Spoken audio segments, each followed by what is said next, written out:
Қазығұрт ауданында білім беру саласында жаңа серпін. 2025-26 оқу жылына арналған жоспар аясында аудандық білім бөлімі бастамасымен бастауыш сынып мұғалімдері мен мектепке дейінгі ұйымдар бірлесіп, цифрлық ресурстарды жасанды интеллект арқылы қолданудың тиімділігі тақырыбында апталық ұйымдастырды.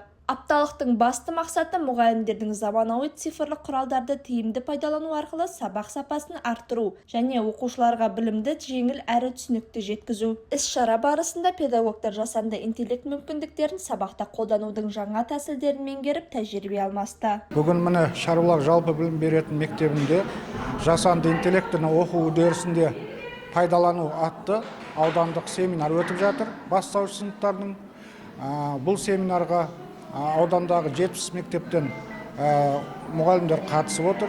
Жалпы енді бұл семинардың мақсаты цифрлық технологияны оқу үдерісінде қолдану әдістерін үйрету.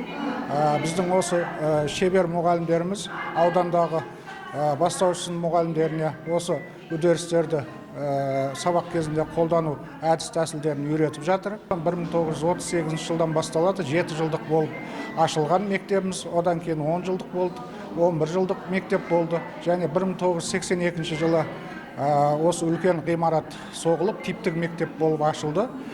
Жалпы бұл енді біздің мектебімізде 1030-дай оқушы оқиды. Соның ішінде бастауыш сыныпта 320, мен 4-ші сыныпта 320 оқушы оқиды, және 77 оқушымыз мектеп алды дайындық сыныбында оқиды. Ал енді мұғалімдеріміз 143 мұғаліміміз бар, 4 магистр дәрежесін қорғаған мұғаліміміз бар, 49 зерттеуші мұғалім бар, 26 сарапшы мұғалім, сол сияқты педагог модераторымыз 32. Міне осы мұғалімдеріміз біздің оқушыларға әзіргі заманға сай білім беріп келеді. Тақырыпқа сай цифрлық технологияны үйрету.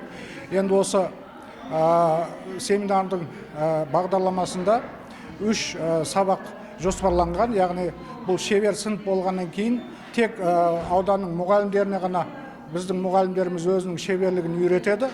Бірінші жаңағы дөңгелек столымыз бар, коучинг сабақтарымыз бар, және шебер сынып сабақтары осы ауданның мұғалімдеріне үйретіледі. Аталған шараның басты мақсаты мұғалім мен оқушы арасындағы білім беру сапасын жаңа деңгейге көтеру және заманауи технологияларды тиімді қолдану. Мұндай бастамалар білім сапасын арттырып қана қоймай, оқушының қызығушылығын оятып, болашаққа бейім, заманауи ойлайтын ұрпақ тәрбиелеуге жол ашады дейді мамандар. Президентіміздің өзі биылғы жылды цифрландыру және жасанды интеллект жылы деп жариялауына байланысты мұғалімдер мен оқушылардың арасындағы қазіргі заманауи білім беруде өте жоғары деңгейде көмегін көрсетеді деп біз осылай апталықты өткізіп отырмыз. Біздің аудандағы 77 мектеп бар, 77 мектептің бізде 2 мектебінде бастауыш сынып жоқ, қалған одан кейін 80-нен астам мектепке дейінгі ұйым бар. Солардың барлығы осы апталыққа қамтылуда. Жалпы бізде апталық бір аптаға жоспарланған, бұған мектепке дейінгі ұйымдар да қатысады, және 9-шы бізде сәуір күні осы апталығымыздың қорытынды күні болады. Ол жерде дөңгелек үстел, шығармашылық алаң, шығармашылық көрме және өнер жұмыстары жүргізіледі. 2010 жылдан бастап туылған балаларды альфа ұрпақ дейміз. Олардың барлығы қазір интернет арқылы білім алады, цифрлық технологияларды қолданады, яғни қолында мобильдік телефондарымыз бар. Мына осы телефондар арқылы көптеген ақпараттарды сол телефондар арқылы алады. Осы телефонды дұрыс пайдаландырып, оқушыларды сол жасанды интеллект арқылы білім берсек, біз оқушыларға жақсы білім береміз деген ойдан. Балаларды әзір тек тақтамен ғана оқытып, біз оларға білім бере алмаймыз. Себебі әзір ол балаларымыз